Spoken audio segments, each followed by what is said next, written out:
I like to move it. I like to move it. I like to run.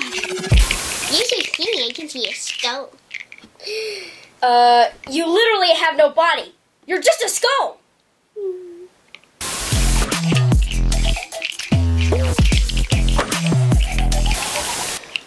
Please like and subscribe to the Monster Report.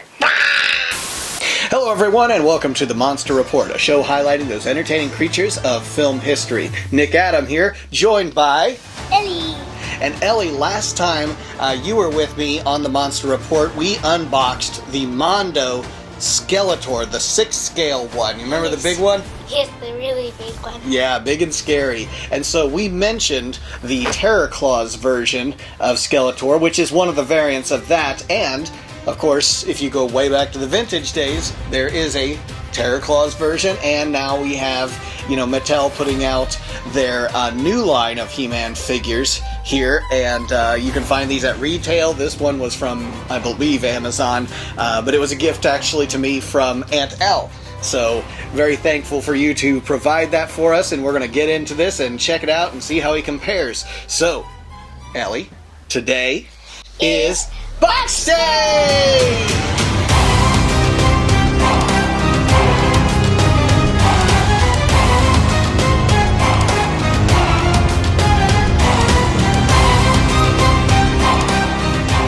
All right, Ellie! Okay. I'm glad I didn't have the Terror Claws, or you didn't have the Terror Claws on, otherwise that high five, wouldn't work. You see the Terror Claws? Look at Skeletor right there. Let's see if I can get him on camera. Yeah, he looks like he's high-fiving his enemies, right? With the Terror Claws on. You want a high five? No high five. The high five of doom. Before we get into this figure, what should everyone out there do? Like, subscribe, and comment down below. Yep, thank you so much. So like and subscribe. Tell us what you think about this. We'll remind you at the end of the episode. And of course, you can find us on Facebook, Instagram, and on the new Twitter, which is known as X now. So, all of that's out of the way. You ready to get into this figure? Yes. All right. He-Man will be back right after these messages. And now back to He-Man and the Masters of the Universe.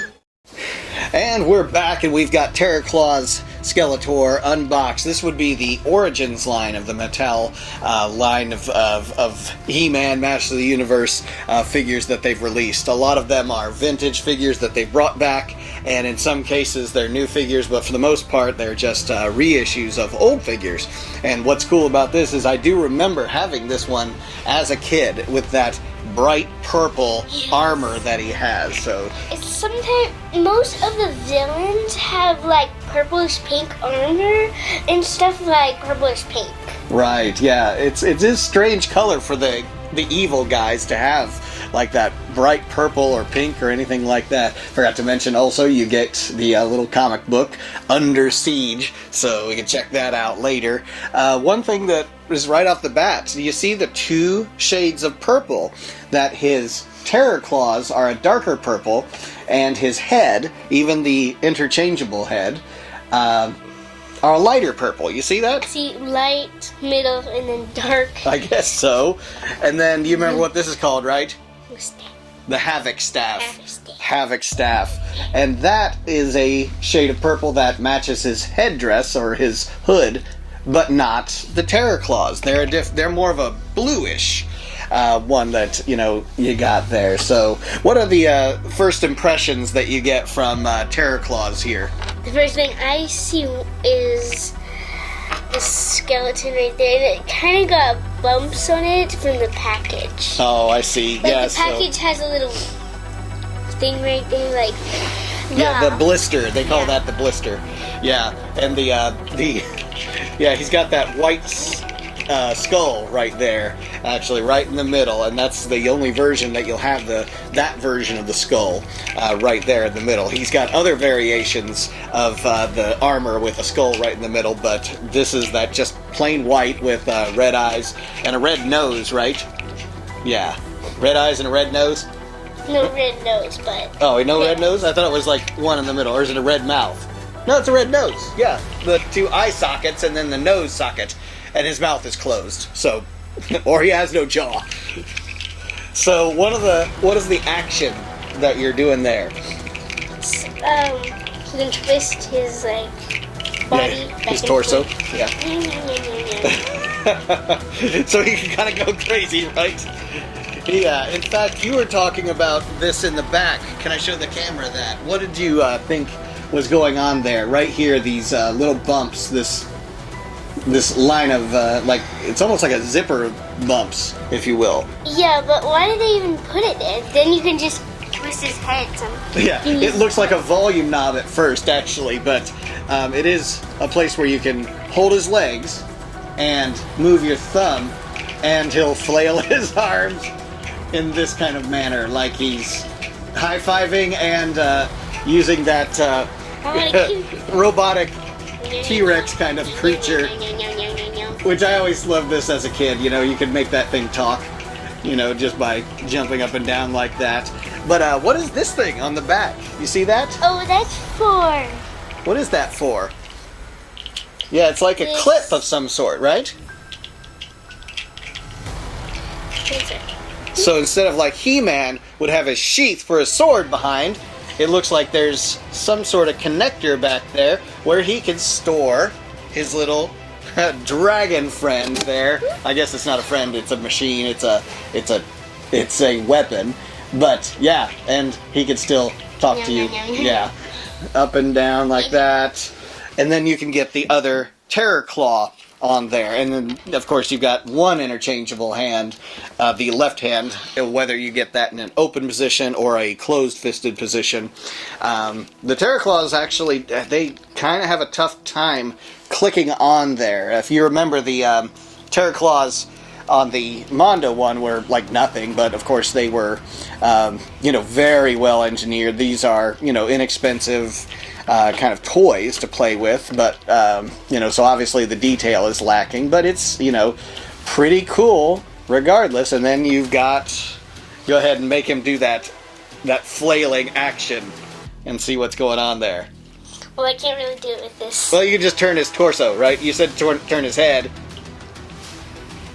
It's so hard with this one. Yeah, I know. It's like with that in the back, it's kind of in the way of things, isn't it? So you just set it off to the side, right? She brought out the He-Man head for comparison, so because there's the 2 different head variations of Skeletor. Yeah, because it kind of looks like they're both burping at the same time. They're burping? Yeah. So they're both burping. Right, there you go. All right. Yeah, the imagination of Ellie. Nothing surpasses it. And of course, yeah, the Havoc Staff is very standard, nothing special about that. Right from the, original line and, of course, the Filmation line. So, yeah, see, the Terror Claws, even Ellie, it takes little hands to manipulate it, so I'll say that. But even then, they don't want to stay on there very well. They easily fall off, I noticed. So, yeah, even you're having some trouble. And in fact, I was wondering, and maybe somebody out there can tell me this, I don't read instructions. Typically don't read instructions. Don't. But I wonder if you're supposed to take the fists, actually both hands, off entirely to put the Terror Claws on there. See? Yeah, they just fly right off of there. One thing I do love about the whole idea of the Terror Claws is it's, Skeletor has his wizardy kind of weaponry. Obviously he is a sorcerer with his Havoc Staff, and he even has his Sword of Power. But alternate weapons. I always love to see the fact that He-Man also has an axe. He has a shield. Even sometimes he has guns. But who needs guns when you're He-Man? You got guns, right? Because you're the strongest man in the universe, the most powerful man. And that there you are with the He-Man with the battle armor, of course. And then even that, I think this is probably the comic that came with the battle armor He-Man. Another alternate weapon that's out there, which is that I want to call them like bolas or whatever. It just has the spinning circles or whatever that was. Okay. You know, you can do this. Let me show you. Okay. You can take the arms and have them bend outwards a little bit, and then he does a little dance like this. Staying alive.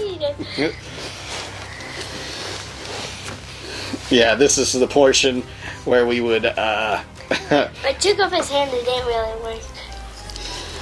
Yeah, it's kind of tough, isn't it, to get those in there. Like, the instructions said use the closed fist to do that. You don't have a closed fist. You read the instructions? Well, yeah, because, they have no...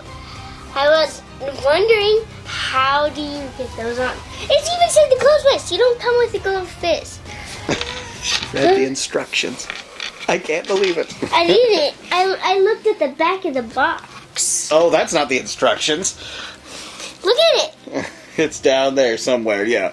Anyways, yeah, they're a little tough to manipulate, but eventually you can get them. There is articulation in the elbow, but you want to be careful with the articulation in the shoulder, because the shoulder is just on this pivot ball joint. It only pivots in one direction, up and down like this, but you're not going to swing it because the swing action comes with the spring action in his waist there. So you don't want to, if you do turn it, if you do force it, it will force the torso to spin in both directions. They're attached to each other. They are attached to each other. There's gears inside. Yes, exactly. And How do they do that? Yeah, they're good. Yeah, this is, well, and it's based on that old vintage toy. So they tried to come up with neat new ways of setting him up so that you would have, fighting action. So like he's next to He-Man or Man-at-Arms or whoever, and he knocks him over, or what have you. And so a lot of different poses that you can set up the Terror Claws Skeletor in. You can even set him up with the Havoc Staff and the dinosaur weapon. I do wonder, what did they call it? It's called the Snapping Skull. Snapping. Yes. In fact, it even looks, at first glance, kind of hard to see on camera, but it almost looks like it has a brand name right there, but it's just like the, like fake machinery and parts to it, like fake gearing or resistors, capacitors, whatever you might call them. So, any last thoughts on Terror Claws Skeletor? Well, something I don't like is when you see white inside of the... That's red, but with a little bit of white way back in the back, that's right? Annoying. Yeah, that's okay. This is something, the Snapping Skull is something the Mondo one did not have. He had the Terror Claws, but he didn't have the Snapping Skull. He had the little pet. Remember him? Oh, yes. Yeah. Maybe the pet turned into a skull and then he used this. I don't know. You can use your imagination with these, but pretty neat little toy, actually. Thank you so much, Angel, for sending it over to us, and we've reviewed it. It's going to be part of the collection, the ever-expanding He-Man collection that we have. Several Castle Grayskulls and all the Motu Classics figures, vehicles. We've got Snake Mountain over there. It's just endless, right? Yes. I wonder if all those boxes can fit in this whole shelf. Eventually they will, but we have to unbox them first, and that's why you joined us here on Box Day, here on the Monster Report, and this has been an episode featuring Terror Claws Skeletor. Pretty cool, huh? Yes. Yeah, and he's got the play action. That's what's fun about Origins, is it's actually meant for play. It's somewhat more inexpensive because, it's not a $100 toy or $200 or $400, whatever, the Mondo toys go for. But, they're a lot more expensive than when I was a kid. And some of you out there were kids. You might have been able to save your allowance and get $5 and buy a Masters of the Universe figure, and maybe a little bit more for a vehicle, or these deluxe figures might have cost a little bit more. But in this case, they're in the neighborhood of like $20 to $30, $15 if they're not deluxe figures. But this one is definitely in the $20 to $30 neighborhood. I don't think he's rare, but he's definitely worth getting, and he definitely stands out in the collection with that purple armor, right? Yeah. Yeah, that The bright, pinkish purple, bright, shiny armor. All right, that's all we have for today. So, be sure you. Like, subscribe. Who are you talking to? Me? Yeah. No, talk to them. Skeletor. How would Skeletor put it? You're not gonna make him do the lines? No. Okay. Why don't you tell them what to do? Like, subscribe, comment down below, and Follow us on Facebook, YouTube, X, and Instagram.